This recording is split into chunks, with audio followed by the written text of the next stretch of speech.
샬롬 샬롬 샬롬 샬롬. 하나님 사랑합니다. 여러분 주 안에서 사랑합니다. 오늘 시편 124편 1절에서 8절. 우리의 도움은 야훼께로 말미암음이죠. 천지를 지으신 야훼의 이름에 있도다. 이렇게 마지막 8절에 이렇게 고백하고 있습니다. 성전에 올라가는 노래 역시 세상은 내 편과 또한 상대편, 그리고 우리 편과 상대편으로 나뉘어지죠. 사람은 둘이 한 편이 되기도 하지만 또한 둘인데 한 사람은 이 편, 다른 한 사람은 저 편이 되기도 하죠. 셋이 모이면 훨씬 관계는 복잡해집니다. 둘은 이 편, 다른 하나는 저 편이 되기도 하고, 또한 셋이 제각각일 수도 있어요. 셋이 하나인 경우도 있을 수가 있죠. 아니면 셋 중에 하나가 이 편에 붙었다 저 편에 붙었다 하면서 첩자 노릇을 할 수도 있습니다. 에덴 동산은 하나님께 속한 그러한 그 세상이었어요. 에덴은 하나님이 만드신 하나님 편의 동산입니다. 그러나 하나님의 형상대로 지음받은 아담과 하와가 사단인 뱀과 꾀에 넘어가는 바람에 하나님의 편에서 뱀의 편, 사탄의 편이 되고 맙니다. 그러므로 예수 그리스도의 십자가의 죽으심과 부활의 원세는 사탄에 빼앗겼던 영혼을 한 영혼 하나님의 자녀가 되도 회복하시는 구원의 시작이 완성이시기도 하죠. 예수는 이 땅에 잃어버린 영혼들이 한 영혼씩 하나님 편으로 다시 돌아오기를 기대하시면서 자신의 몸을 십자가에 내어주셨습니다. 이 사건은 우리는 대속 구속 사건이다 이렇게 말하죠. 내 대신 나의 죄값을 치료해 해결해 주셨다라는 뜻이죠. 우리가 초등학교 다닐 때 가을 운동회 기억이 납니다. 요즘도 운동회가 있긴 하지만 우리 어렸을 때 추억으로 운동회는 학교 잔치고 정말 마을 잔치이기도 했습니다. 전교생이 모이죠. 요즘에는 뭐 학년별로 이렇게 해서 체육관에서 하기도 하고 제가 듣기로는 그렇습니다. 그때는 운동장이 다 집결이 돼 있고 하면까지 천군과 백군으로 나뉘고 그다음에 예편인 상대편이냐에 따라서 경쟁이 대단했었어요. 기마전, 줄다리기, 모래주머니 던지기 등 할 때 편을 갈라서 서로 경쟁하기 시작하면 내 편과 내 편으로 평평하게 나눠집니다. 특히 기마전, 줄다리기가 기억이 납니다. 국가적으로는 우방국가냐 혹은 적성국가냐 이렇게 구분합니다. 자유민주주의냐 공산주의냐 이렇게 나누기도 하죠. 이 시편 140편은 다윗이 쓴 시입니다. 다윗이 때 이스라엘은 이웃 나라들로 인한 전쟁이 끊임이 없었어요. 블레셋과 모압과 암몬과 에돔과의 싸움이 치열했습니다. 다윗은 지난 날들을 되돌아보며 주께서 지켜주시고 건져주신 크신 은혜를 회상하고 있습니다. 야훼께서 이스라엘 편에 계시지 않았다면 그 많은 전쟁들로부터 어떻게 자신의 목숨을 부지하고 나라를 지킬 수 있었겠느냐 하는 이런 고백입니다. 내용이 다윗은 적들과의 전쟁을 벌여서 이스라엘을 통째로 잡아삼킬 것처럼 치로 일어나는 두려움에 대해서 묘사하고 있어요. 적군의 맹렬한 노여움은 이스라엘을 한 입에 집어삼킬 것만 같았습니다.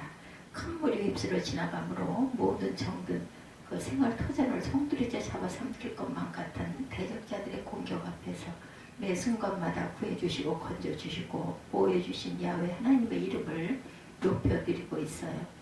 맹수가 물어뜯는 것과 같은 적군들로부터의 두려운 공격, 연약한 새와 같은 운명의 이스라엘을 유능한 사냥꾼의 올무와 같은 적들의 침략과 간교와 계략으로부터 지키시고 건져주신 주의 은혜에 대하여 감사하고 찬송하고 있습니다. 영혼을 건지시는 하나님이시죠. 사사시대에도 그러했고 임금 사울의 때에도 이스라엘은 항상 전쟁의 위협 가운데 평안할 날이 없었습니다. 서쪽에서 지중해를 접하고 있던 이스라엘은 블레셋과 모압, 암몬, 에돔 족속들에게 에워싸인 채 언제나 전쟁의 불안이 가시지 않는 나라를 보냈기도 했어요. 걸핏하면 그들 중에 누군가가 쳐들어왔고 언제라도 전쟁할 준비가 되어 있지 않으면 살아남을 수 없는 국제관계 속에 살아갔습니다. 다윗은 그런 지난 날들을 뒤돌아보며 야훼께 감사드리고 있어요. 다윗은 뒤를 돌아보니 지난날 그때마다 전쟁의 소용돌이 속에서 이스라엘에 살아남은 것이 하나님의 돌보심이었다. 블레셋이나 모압이나 암몬이나 에돔에 바울로 먹히지 않고 버텨오고 이기며 살아올 수 있었던 그 모든 것이 기적이었습니다. 주께서 다윗의 편이 되어주시고 이스라엘의 편이 되어주신 은혜가 너무나도 크고 감사했던 거죠. 다윗은 맹렬한 노여움, 금방 다 삼켜버릴 걸만 같은 큰 물의 위협, 굶주린 맹수가 먹잇감을 잡아 허기지게 뜯어먹을 듯한 불안하고 초조한 순간 올무를 준비하여 새를 잡으려 하는 사냥꾼의 모습 등으로 전쟁의 그 불안을 표현합니다. 이처럼 다양한 그 모든 비유는 한마디로 말하면 전쟁의 불안이었죠. 예, 이스라엘은 이제 말하기를 여호와께서 우리 편에 계시지 아니하셨다면 우리가 어떻게 하였으나 사람들이 우리를 치러 일어날 때 여호와께서 우리 편에 계시지 아니하셨더라면 그때 그들의 노여움이 우리에게 맹렬하여 우리를 산채로 삼켰을 것이며 그때 물이 우리를 휩쓸며 시내가 우리 영혼을 삼켰을 것이며 그때 넘치는 우리 영혼을 삼켰을 것이라 할 것이로다. 우리를 내주어 그들의 이에 씹히지 아니하게 하신 야훼를 찬송할지어다. 우리 영혼이 사냥꾼의 올무에서 벗어난 새같이 되었나니 올무가 끊어짐으로 우리가 벗어났도다. 우리의 도움은 천지를 지으신 야훼의 이름에 있도다. 이렇게 고백하죠. 이와 같은 고백을 대하다 보면 다윗이 그 당시 이스라엘 나라나 오늘날에 대한 만국의 운명이나 거의 비슷한 것 같습니다. 하나님이 지켜주시고 보호해주시고 막아주시고 건져주시고 어떻게 해주시 않으면 우리의 노력이나 전력이나 외교적 수고만 가지고는 도저히 평화를 지켜낼 수 없는 것이 지난 그 환란의 역사들이죠. 조선시대에도 고려시대에도 마찬가지였어요. 아시아의 시도를 보면 아시아 대륙의 동쪽 끝에 토끼 모양으로 조그맣게 붙어있는 한반도의 운명은 지리적으로는 중국과 러시아와 일본의 틈바구니에 끼어있는 운명입니다. 러시아의 땅은 우리나라 남부의 면적의 170배나 된다고 그러죠. 러시아는 세계에서 가장 넓은 땅을 차지하고 있습니다. 중국의 땅 크기는 우리나라 남북한의 95배나 됩니다. 남한 인구는 5천만 명이 조금 넘는데 중국 인구는 14억 명이 넘는다고 그러죠.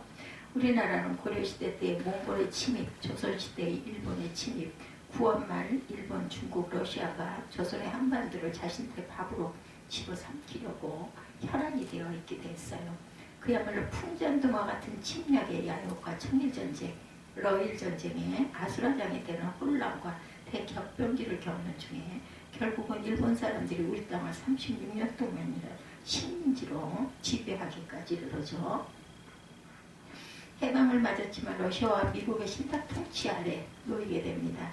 38선을 중심으로 이북에는 김일성을 앞세운 공산당의 세력이 득세하고 지금도 공산주의 국가이기도 하죠. 남한에도 처처의 공산당 세력이 판을 쳤습니다. 1948년 8월 15일 정부 수립을 하였으나 남한만의 반쪽 정부였습니다. 2년 후인 1950년 6.25 전쟁으로 동족 간의 싸움은 37개월 동안이나 끌었어요. 37개월이면 2년이 넘는 3년이 넘는 기간이죠. 통계 숫자가 우사발이 많지 처참한 살성이 계속됩니다. 관공서와 학교와 병원과 교회와 주요 시설들이 폭격을 받아 무너지고 불탑니다. 미국을 포함한 16개국의 유엔군의 도움이 아니었다면 한반도는 완전히 공산화되고 말았을 것이에요. 9.28 평양에서 남북정상회담이 열리기 20여일 전인 9월 5일에 북한은 조선인민주의공화국 창건 70주년 기념식을 열었다고 그러죠. 북한은 자신들의 국가의 좋은 단어는 다 갖다 쓰고 있습니다. 그리고 70년을 지배해왔던 그 기념식 광경 아주 대단했었죠. 남북 간에 혹은 미국과 북한 간에 이러저러한 회담과 협상이 계속되고 있지만 여전히 쉽게 가시지 않는 불안한 여전합니다. 이 땅의 평화를 지켜낼 힘은 국력을 키우고 군사력을 키우고 원만한 외교관계의 지혜를 모아야 하겠지만 하나님께서 도와주셔야죠. 그런 다급한 심정을 다윗은 오늘 시편 124편에서 이렇게 표현합니다. 야훼께서 우리 편에 계시지 아니하셨더라면 왜 다윗은 이런 표현을 1절과 2절에 반복하고 있는 것일까요? 우리가 어떻게 하였으랴 하는 막막한 현실을 수도 없이 겪었던 백전노장인 다윗은 그 많은 전쟁을 겪고도 지금 여전히 살아남아 생명을 부지하고 살아가는 현실이 꿈만 같았던 것이겠죠. 야훼 하나님이 구체적으로 막아주시고 건져주시고 해결해 주지 않았다면 지금 살아남아 있을 수 없는 죽음의 위기를 수도 없이 겪었던 다윗 자신이기도 합니다. 요즘처럼 사고와 재난과 사건과 질병이 많은 세상에서 우리 각 사람이 하루하루 매 순간마다 생명을 보존하고 살아가는 것이 은혜고 돌보심이고 축복이 아닐 수 없어요. 코로나19 오미크론요, 이 바이러스 정말 그 원인을 알 수 없는 그 바이러스로 인하여 우리는 더욱더 바짝 긴장을 하고 3차 예방접종들을 끝낸 상태에 있습니다. 인도네시아의 쓰나미 소식 또한 불의 고리로 불리는 한태평양 그 조산대에 있는 인도네시아에서는 2004년 규모 9.1의 강진에 이은 쓰나미로 23만 명이 숨을 지기도 합니다. 이렇게 자연재해 기가 막힌 일이죠. 알 수 없는 일입니다. 언제 대비하기도 어려운 사건들이죠. 휴양지 롬복에서 규모 7.0의 지진으로 557명이 또한 목숨을 잃기도 하죠. 24호 태풍 짜미가 일본 산남단 오키나와 나하 시인 인근 해상에 접근하면서 나하 공항이 폐쇄되고 부상자가 발생하고 21만 가구에 정전되는 피해가 이렇게 속출하고 있습니다. 세계적인 그 뉴스를 보면 매 순간마다 이렇게 살아가는 것이 신비하죠. 기적 같습니다. 우리 어렸을 적에 이런 일이 있었어요. 미국 사람 믿지 말고 소련 그 사람에게 속지 말아라 이런 말이 있었죠. 일본 사람 일어나니 조선 사람 조심하라. 그런데 어떻습니까? 이것이 50년 전에 사라진 말이 아니고 오늘날도 마찬가지입니다. 이스라엘의 긴 역사가 그러합니다. 사사시대에도 그러했고 사울 임금의 때에도 그러했습니다. 다윗 때의 전쟁의 불안이 솔로몬 때라고 해서 사라진 것은 아닙니다. 솔로몬 40년 시정이 끝나자 이스라엘은 남유다와 북이스라엘로 부동감이 납니다. 전쟁의 불안은 점점 더 심각해져만 갔고 전쟁은 끊임이 없었죠. 북왕국은 주전 722년에 아수리에 멸망하고 말았어요. 남왕국 유다는 주전 586년에 블레셋의 침공으로 예루살렘 성까지 모두 빼앗기고 예루살렘 성전은 불바다가 되고 맙니다. 한 나라의 주권이 보존되고 지켜지는 것이 쉽지 않듯이 개인의 영혼을 지켜가는 일은 그 무엇보다도 소중하죠. 야훼는 의로운 자의 편이시고 선한 자의 편이십니다. 진리의 편이시고 참된 자의 편이시죠. 야훼가 나의 편, 우리의 편이 되기를 소원한다면 하나님의 마음이 드는 그런 삶을 살아가야 할 줄 믿습니다. 왜냐하면 하나님은 죄와 악을 대적하시고 불의와 거짓을 미워하시는 영이시기 때문이죠. 빛이신 하나님은 어둠을 대적하십니다. 하나님은 빛이시고 사랑이시고 영원한 영존하신 분이십니다. 그러므로 하나님은 어둠에 속한 자의 편이 아니시고 서로 미워하며 시기하며 질투하며 분열을 일삼고 교만하며 악을 도모하며 부모를 거역하는 자의 편을 들어주시지 않으시죠. 하나님은 겸손하며 온유하며 사랑하며 섬기며 베풀며 나누며 돌보며 남들을 나보다 귀하게 여기시는 자들의 편이십니다. 하나님은 예수 그리스도 안에서 사망을 이기는 생명의 능력을 덧입고 살아가는 믿음의 사람들의 편이시기도 하죠. 주 안에서 복음의 비밀을 깨닫고 나면 이처럼 하나님은 언제 어디서나 하나님의 편에 속한 자들의 편이시기도 합니다.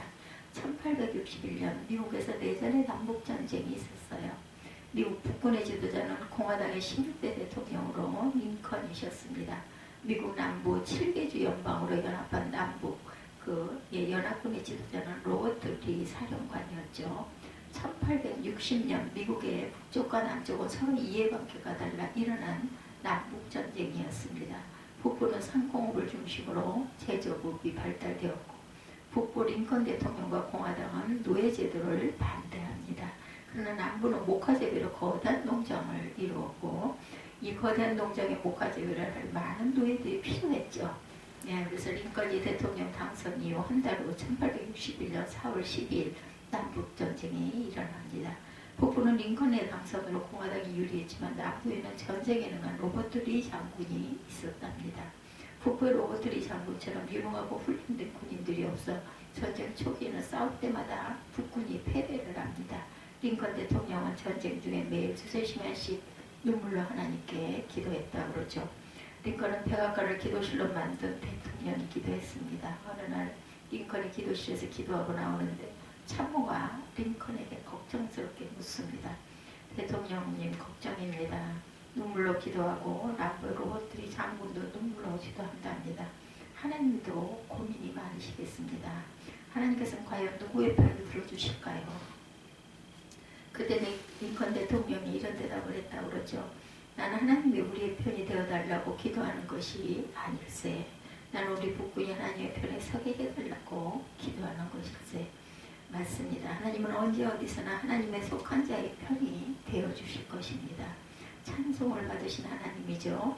다윗이 하나님을 찬송하는 근거. 이스라엘 백성들이 성전에 올라갈 때마다 이런 시편을 고백하는 이유가 무엇일까요? 생각해보면 생각해볼수록 돌아보면 돌아볼수록 이스라엘은 대적자들로부터 지키시고 건지시고 보호하신 하나님의 은혜가 점점 크게 깨달아지는데 어찌 찬송하지 않을 수가 있겠습니까? 377장이죠. 전능하신 주 하나님이란 찬송의 가사를 생각해봅니다. 전능하신 주 하나님, 나는 순례자이니 나는 심히 연약해도 주는 강하옵니다. 하늘 양식 먹여주옵소서. 먹여주옵소서. 수정 같은 생명수를 마시도록 하시고 불과 구름 기둥으로 나를 인도하소서. 나의 주여 나의 주여 힘과 방패 되소서. 힘과 방패 되소서. 요단강을 건널 때 겁이 없게 하시고 저기 배는 가나안 땅 편히 닿게 하소서. 영원토록 영원토록 주께 찬양하리라. 주께 찬양하리라. 또 나의 갈 길 다 가도록 잘하시죠. 2절에 나의 갈 길 다 가도록 예수 인도하시니 어려운 일을 당할 때 족한 은혜 주시네. 나는 심히 고단하고 영혼 매우 가라나 나의 앞에 반석에서 샘물 나게 하시네. 나의 앞에 반석에서 샘물 나게 하시네. 지금까지 지내온 것 주의 크신 은혜라. 이 찬양도 많이 하죠. 한이 없는 주의 사랑 어찌 이루 말하랴. 자나깨나 주의 손이 항상 살펴주시고 모든 일을 주 안에서 형통하게 하시네. 언제 어디서나 무슨 일을 만나든지 나를 향하신 주의 뜻을 묻고 찾는 신앙의 사람이라는 이런 찬송이 저절로 나오겠죠. 너 하나님께 이끌려라는 찬송에도 보면 너 하나님께 이끌려 일평생 주만 바라며 너 어려울 때 힘주시고 언제나 지켜주시지 주 크신 사람 믿는 자 그 반석 위에 서리라. 다윗은 언제나 하나님을 찬양하던 찬송의 사람이고 비파를 연주하던 음악의 사람이었습니다. 다윗의 마음속에 가득 찬 찬송의 영은 야훼 하나님께서 공급해 주시는 성신의 충만함에 의한 것이었죠. 다윗은 늘 주께 감사합니다. 베들레헴 들판에 양떼를 치던 어린 소년을 부르셔서 나라의 임금을 삼으시고 또한 부어주신 은혜가 크고 누리게 하신 사랑이 감격스럽고 깨닫게 하신 주의 말씀과 고백이 가슴 벅차게 자리 잡고 있습니다. 끊임없이 계속되었던 수많은 전쟁 중에 목숨을 건져주시고 생명을 보존하셔서 지금 이렇게 야훼 하나님께 감사와 찬양과 경배의 시를 고백할 수 있는 것이 너무나 큰 은혜고 감격입니다. 도움이 되시는 우리 하나님이시죠. 스스로에게 물어봅니다. 믿음으로 살아가는데도 하나님 아버지는 내게 전혀 도움이 되는 존재가 아니실까요?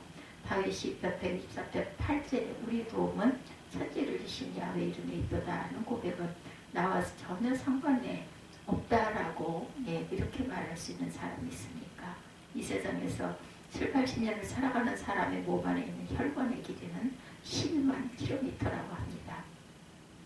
동맥, 정맥, 모세혈관의 길이를 합친 것인데 지구의 둘레가 4만 8km라고 하니까 지구를 3바퀴 도는 길이가 되겠네요. 그 혈관 구석구석에 피를 공급하는 데 걸리는 시간은 46초 전후라고 합니다. 눈을 한번 깜빡하는데 40초, 40초분의 1 정도 걸린다고 그러네요. 눈의 근육은 하루에 10만 번 이상으로 움직인다고 합니다. 인체의 구조가 정말 신비하죠.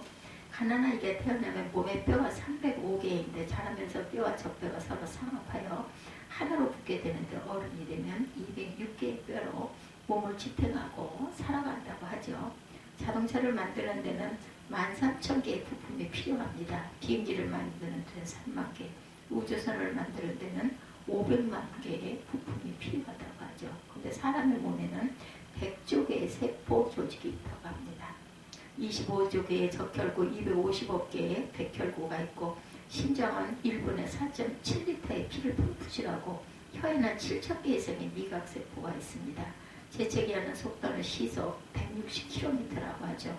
사람의 폐에는 폐포라는 공기주머니가 300만 개 정도가 있다고 그러죠.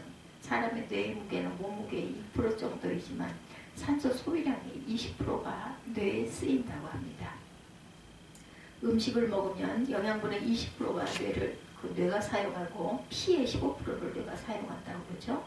이렇게 신묘막측하게 만들어진 인간의 몸과 마음과 영혼을 하나님께서 돌보아주시고 지켜주시고 도와주시지 않는다면 우리가 어떻게 살아갈 수 있겠습니까?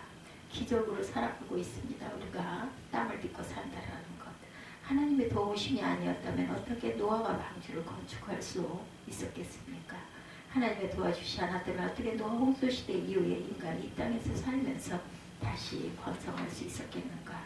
하나님의 도우심이 아니라면 어떻게 나이 100세의 아브라함이 나이 99세의 사라를 통해서 아들 이삭을 낳을 수 있었겠습니까?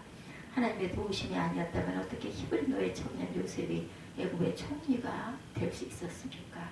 하나님의 도우심이 아니라면 어떻게 모세가 이스라엘 백성을 광야로 출국하게 하는데 앞장을 설 수가 있었겠습니까? 하나님의 도우심이 아니었다면 어떻게 광야에서 만나와 메추리기로 배불리 먹고 살아갈 수가 있었겠습니까? 하나님의 도우심이 아니라면 어떻게 요단강을 육지처럼 건너고 난공불락의 여리고성을 말씀의 순종함으로 무너지는 기적을 목격할 수가 있었겠습니까? 하나님의 도우심이 아니라면 어떻게 다윗이 물뱉던 안개로 블레셋의 골리앗을 대적하여 이길 수가 있었겠나? 하나님의 도우심이 아니라면 어떻게 갈멜산의 엘리야에게 펼쳐놓은 재물이 불이 내려 태울 수나 있었겠는가? 하나님의 도우심이 아니라면 어떻게 3년 6개월 비와 이슬이 끊겼던 하늘에서 큰 비가 내릴 수가 있었겠나? 하나님의 도우심이 아니라면 어떻게 다니엘이 사자굴에서 나왔겠습니까? 어떻게 사드락 메삭 아벳노고가 풀불 속에서 살아날 수가 있었을까? 하나님의 도우심이 아니라면 느헤미야의 때 예루살렘 성곽으로 52일 만에 증축을 할 수가 있었겠는가? 어떻게 십자가에 죽임당한 예수께서 무덤에서 죽음당한 이 사흘 만에 부활하는 기적이 있을 수 있겠는가? 하나님의 도우심이 아니라면 우리가 하나님의 자녀가 되고 죄사함 받고 영생하는 축복이라는 것이 있을 수나 있겠는가? 어떻게 죽임당한 예수가 부활하고 승천하고 다시 오실 약속을 하실 수가 있었겠는가? 우주 만물 삼라만상을 창조하시고 다스리고 운행하는 손길이 누구실까요? 세상에 우연히 생겨나고 우연히 돌아가는 것인가? 어떤 만든 이의 손길이 없이 우리 생활 공간에 저절로 탄성된 물건이 있습니까? 피아노 키보드 가운데상 십자가 마이크 스피커 의자 하나 저절로 된 것은 없습니다. 우리의 영과 혼과 육을 만드신 분이 반드시 계시다라는 것. 그러므로 그를 찬송하고 나의 도움이신 그분 천지를 만드시고 택한 자의 편이 되어주시는 야훼의 이름을 높이고 송축합니다. 주의 피로 구속받은 자, 선한 자, 의로운 자, 진리와 복음의 편에 서는 자의 영원한 편이 되어주시는 야훼 하나님의 은혜가 늘 함께 하시기를 주님의 이름으로 축복합니다. 오늘은 시편 124편 1절에서 8절 우리의 도움은 천지를 지으신 야훼의 이름에 있도다. 이 고백을 함으로 오늘 하루도 승리하시고 하나님의 귀한 은총이 여러분에게 충만하시기를 주님의 이름으로 축복합니다. 기도하시겠습니다.